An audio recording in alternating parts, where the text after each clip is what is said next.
എല്ലാവർക്കും നമസ്കാരം. ജമീല കിച്ചണിലേക്ക് സ്വാഗതം. ഞാനിന്നുണ്ടാക്കാൻ പോകുന്നത് ചീരയുടെ തണ്ട് വെച്ചിട്ടുള്ള ഒരു കറിയാണ്. ഇത് എല്ലാവരും ഈ ചീര ഇലയൊക്കെ എടുത്ത് ഉപ്പേരി വെച്ചിട്ട് തണ്ട് കളയാറാണ് സാധാരണ പതിവ്. ഞങ്ങളിത് എപ്പോഴും വെക്കാറുണ്ട്. പക്ഷേ ഇപ്പം പ്രത്യേകിച്ചും പച്ചക്കറി കടകളിൽ നിന്ന് പച്ചക്കറി കിട്ടാത്ത സമയവും കടയിൽ പോകാനുള്ള ബുദ്ധിമുട്ടും എല്ലാം കൊണ്ട് ഇപ്പോൾ ഇത് വെക്കുമ്പോൾ ഞാൻ വീഡിയോ എടുക്കാൻ കാരണം എല്ലാവർക്കും ഒരു ഉപകാരമായിക്കോട്ടെ എന്ന് കരുതി.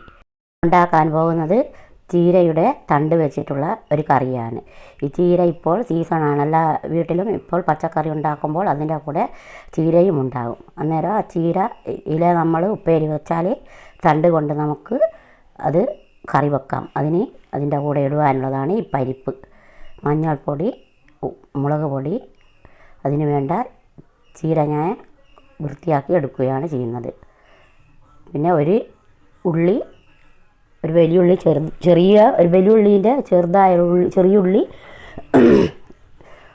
ചെറിയ ഉള്ളിയാണ് ഞാൻ എടുത്തിട്ടുള്ളത്. അതിൻ്റെ കൂടെ പിന്നെ വലിയ ഉള്ളി ഒരു ചെറിയ ഉള്ളി നോക്കിയെടുത്തതാണ്, അത് അരിഞ്ഞ് വെച്ചിട്ടുണ്ട്. അതിൻ്റെ കൂടെ 2 പച്ചമുളകും.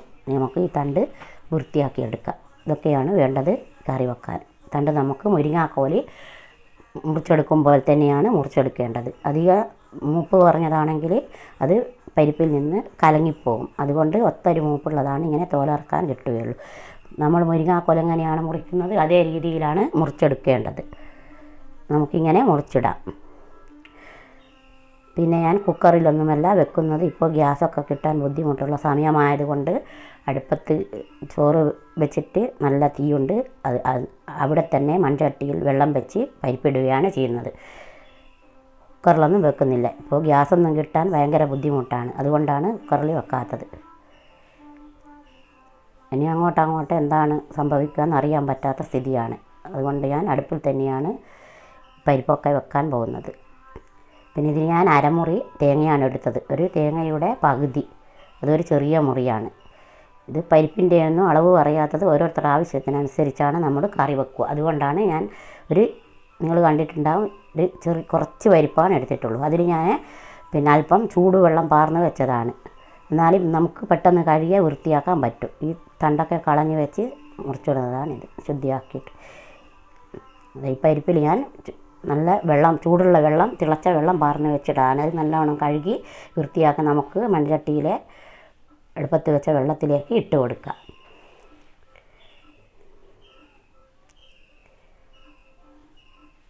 ഇതിലേക്ക് മഞ്ഞൾപ്പൊടിയും മുളക് പൊടിയും ഉള്ളിയും പച്ചമുളകും അരിഞ്ഞു വെച്ചതും ഇട്ട് കൊടുത്ത് അവിടെ മൂടി വെക്കാം. ഇത് വെന്തതിന് ശേഷമാണ് ഞാനിതിൽ ചീരയുടെ തണ്ട് ഇട്ട് കൊടുക്കുന്നത്. എല്ലാവരും ചീരയുടെ ഇലയെടുത്തിട്ട് തണ്ട് കളയലാണ് സാധാരണ പതിവ്. ഈ സമയത്തായത് കൊണ്ടാണ് വീഡിയോ എടുക്കാൻ കാരണം. ഞങ്ങളെപ്പോഴും ഇടയ്ക്കിടയ്ക്ക് വെക്കുന്നതാണ്. ഇനി നമുക്ക് തേങ്ങ അരച്ചെടുക്കാം പരിപ്പ് വേകുമ്പോഴേക്കും.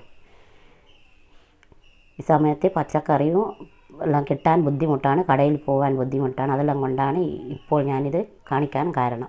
ഇനി നമുക്കിതിലേക്ക് ചീരയും അരിഞ്ഞു വെച്ച ചീര ഇതിലേക്ക് ഇട്ട് കൊടുക്കാം. നല്ലോണം കഴുകി വൃത്തിയാക്കിയിട്ട് ഇതിലിട്ട് കൊടുക്കാം. കഴുകി ഊറ്റിയെടുത്തതാണിത്.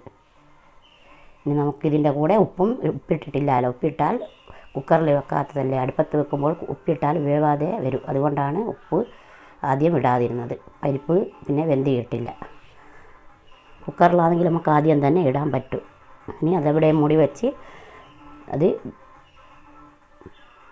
വെന്തിട്ടുണ്ടോ നോക്കാം. എന്നിട്ട് നമുക്ക് അരച്ച് വെച്ച തേങ്ങ ഇതിലേക്ക് ഒഴിച്ച് കൊടുക്കാം.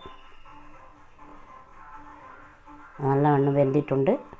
ഇനിയും വെന്താൽ ഇത് ഉടഞ്ഞു പോകും. ഇത് തന്നെ കാണാൻ പറ്റുന്നുണ്ട്.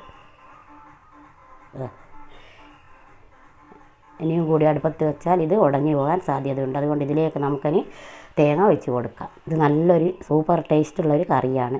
മുരിങ്ങാക്കോലൊക്കെ കറി വെച്ചതിലും ടേസ്റ്റ് ഉണ്ടാകും. പിന്നെ നമ്മൾ വീട്ടിൽ തന്നെ ഉണ്ടാക്കിയ ചീര ആയതുകൊണ്ട് ഒരു ഹെൽത്തിയുമാണ്. ചീരയുടെ ഇലയും തണ്ടുമൊക്കെ നല്ല ഹെൽത്തിയായ എല്ലാവർക്കും കഴിക്കാൻ പറ്റുന്ന ഹെൽത്തിയായ കറിയാണ്. ഇനി നമുക്ക് ഒരു പാത്രം വെച്ച് വെളിച്ചെണ്ണ ഒഴിച്ച് അതിൽ കടുകും വറ്റൽമുളകും കടുകിട്ട് കൊടുത്തിട്ടുണ്ട്. അതിന് വറ്റൽമുളകും കരിവേപ്പിലയും ഇട്ട് കറിയിലേക്ക് ഒഴിച്ച് കൊടുക്കാം. ഇത്രയാണ് പണിയുള്ളൂ, പെട്ടെന്ന് സാധിക്കും. പിന്നെ പരിപ്പ് വീട്ടിലില്ലാത്തവർ നമുക്ക് ചക്കക്കുരു ഇട്ടിട്ടും ഇത് വെക്കാം. ഇപ്പം ചക്ക സീസൺ ആയതുകൊണ്ട് ഇതിൽ ചക്കക്കുരു മുറിച്ചിട്ടിട്ട് ചീരയും തണ്ടും ചക്കക്കുരും ഒന്നായിട്ട് അടുപ്പത്ത് വെച്ച് വേവിച്ചിട്ട് അങ്ങനെയും വെക്കാം. പരിപ്പ് തന്നെ വേണം. നമ്മുടെ കറി റെഡിയായിട്ടുണ്ട്. എല്ലാവരും എൻ്റെ ചാനൽ ആദ്യമായിട്ട് കാണുന്നവരാണെങ്കിൽ സബ്സ്ക്രൈബ് ചെയ്യുക, തൊട്ടടുത്ത ബെല്ലൈക്കൺ അമർത്തുക, പിന്നെ ലൈക്ക് ചെയ്യുക, ഷെയർ ചെയ്യുക, കമൻറ്റ് ചെയ്യുക. എല്ലാവരും ഇത് ട്രൈ ചെയ്ത് നോക്കിയിട്ട് കമൻറ്റ് ബോക്സിൽ അറിയിക്കുക. ഇത് ചോറിൻ്റെ കൂടെ കഴിക്കാൻ ഉണക്കമീനും കറിയും നല്ല ടേസ്റ്റാണ്. ഇനി വേറൊരു വീഡിയോയുമായി കാണും വരെ ബായ്.